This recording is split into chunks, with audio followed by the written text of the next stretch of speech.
Eskom has applied for the electricity price increase of 20.5% from April. The utility claims the increase is needed to address financial sustainability and liquidity challenges.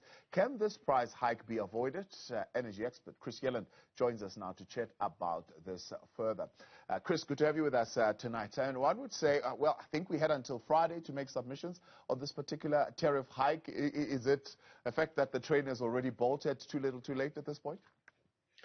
Well, yeah, you're right. The public hearings start on tomorrow. In fact, to hear arguments both by Eskom, who are arguing for 20% increase, as well as from, I think, almost every civil society and business organization and consumer organization in South Africa, who are saying that this is simply unaffordable.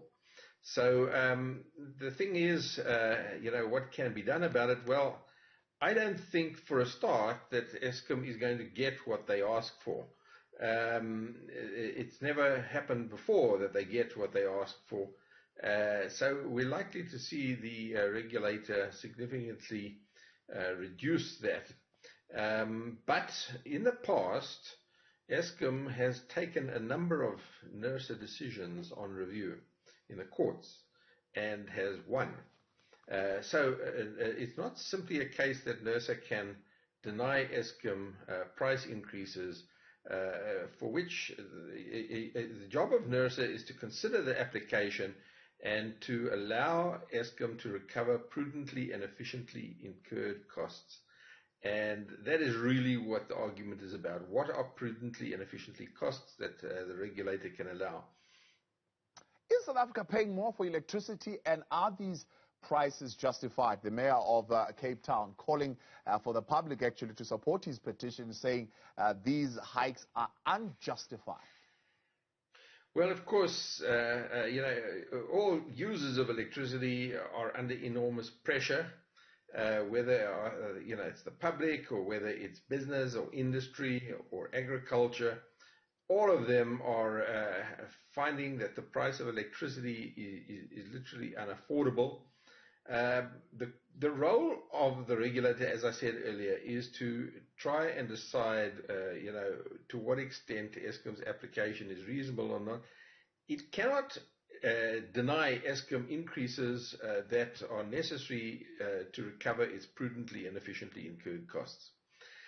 One thing I must caution, though, is that Eskom have taken a number of these decisions of NERSA in the past on review, and they have ruled and the courts have ruled in favor of Eskom, finding that in many cases NERSA's decisions were irrational and unlawful even. And in fact, there is a matter before the appeal courts at this moment, and if the appeal courts rule in favor of Eskom, as the High Court did, and the matter has now been taken on appeal by NERSA, if Eskom, win their appeal and NERSA lose, the price increase could be significantly higher.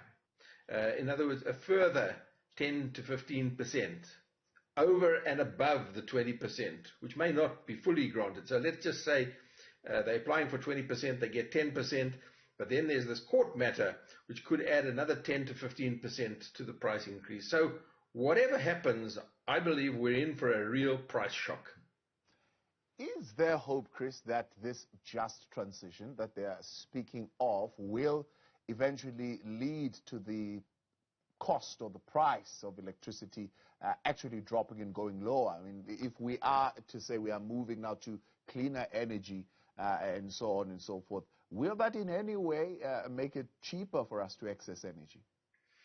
Yeah, the studies that have been done by the Department of Mineral Resources and Energy itself, as well as numerous local and international organizations, but in particular the Integrated Resource Plan for Electricity, shows clearly that the high renewables path in the next 10 years is going to lead to the lowest increase of all the other options. So it's not to say that renewables are going to reduce the price of electricity. they're going to slow down the increase that we would otherwise see if we did not choose the renewables path. And this is, as I say, clearly shown in the Integrated Resource Plan for Electricity by the Department of Minerals and Energy itself. What is the price of electricity in South Africa when compared to other countries? Is South Africa paying more for electricity? Yeah, look, South Africa, I mean, Eskom's argument regularly is that when it looks at international benchmark prices and compares South Africa is very far from being the highest prices internationally. In fact, Eskom argue that the prices of electricity in South Africa should be significantly higher because they're not cost reflective. So by international benchmarks, according to Eskom's work, we're far from being the highest. But I think it's very important that we shouldn't simply compare our prices by converting, the South African rand price of electricity into US dollars, as with all the other currencies.